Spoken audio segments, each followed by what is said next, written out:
Hello guys, welcome back to my channel moms Moumita. আজকে আমি আমার সকালটা তোমাদের সঙ্গে শেয়ার করব আমার মেয়ের হাসি মুখটা দিয়ে। ও দেখো কি সুন্দর ঘুম থেকে উঠেই হাসছে। তো ও হাসতে থাকুক আর আমি এখানে আমার বিছানা পরিষ্কার করতে থাকি।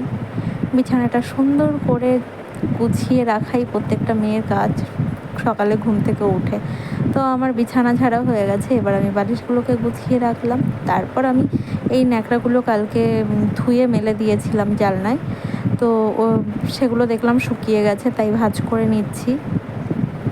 আর দুটো জামা ছিল, ওর জামা দুটো ধুয়ে দিয়েছিলাম, এখানে জামাও ভাঁজ করে নিচ্ছি। এবার আমি গোছাবো আমার বিছানার ওপর ওর যে জামা ন্যাকড়া বলতে কাপড়গুলো যে ভাঁজ করা থাকে সেই জায়গাটাকে একটু গুছিয়ে নেব। দেখো ন্যাকড়াগুলোকে আমি পাট করে গুছিয়ে ওখানে সুন্দর করে রেখে দিলাম।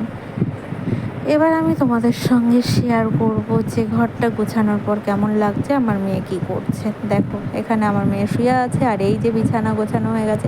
এবার আমি যাই রান্নাঘরে চলে আসতে না আসতেই দেখি আমার হাজব্যান্ড এখানে মাছ এনে রেখে দিয়েছে। তো তার মানে আজকে তেলাপিয়া মাছের ঝোল হবে। আর এখানে দেখো দুধ আর পাউরুটি, তো পাউরুটিটাকে আমি কেটে নিয়েছি অলরেডি। তো তারপর আমি একটু পেঁয়াজ নিয়েছি আর একটু লঙ্কা নিয়েছি, দুটোকে কুচিয়ে নিয়েছি। এবার আমি পাউরুটিটা একটু সেঁকে নেব। রোজ দিন আমি তাওয়াতেই করি, তো আজকে কি মনে হলো এই কড়াইতেই করে নিচ্ছি। আর ভাবছি এত বড় বাটিতে কেন ডিমটা গোলালাম, কারণ পাউরুটির দুপাশেই আমি ডিমটাকে মাখিয়ে তারপরে টোস্ট করব। আর এখানে আমার পাউরুটির ডিম টোস্ট কমপ্লিট হয়ে গেছে আর এখানে ভাত ফুটছে। আর এখানে আমি সবজিটা কেটে নিচ্ছি মাছের ঝোলের জন্য মেনলি নর্মাল ঝোল করব, তাই সবজিটা উচ্ছে আলুর ঝোল করব। সবজি কেটে নিলাম, এখানে সবজি ধুয়ে ভাজা বসিয়ে দিয়েছি।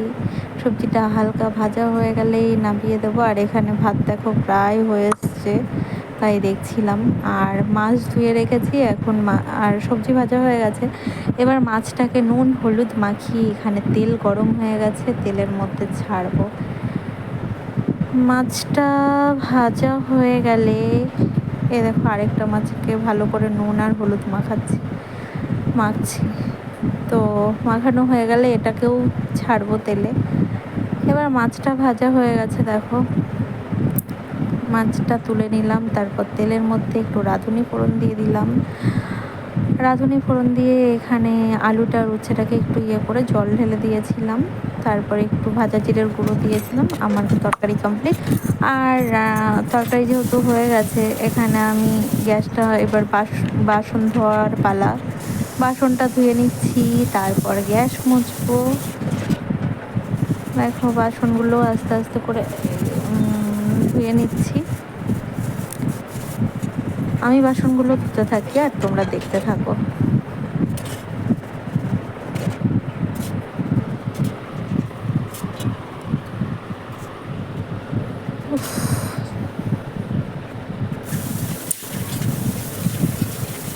ঘুম পাচ্ছে।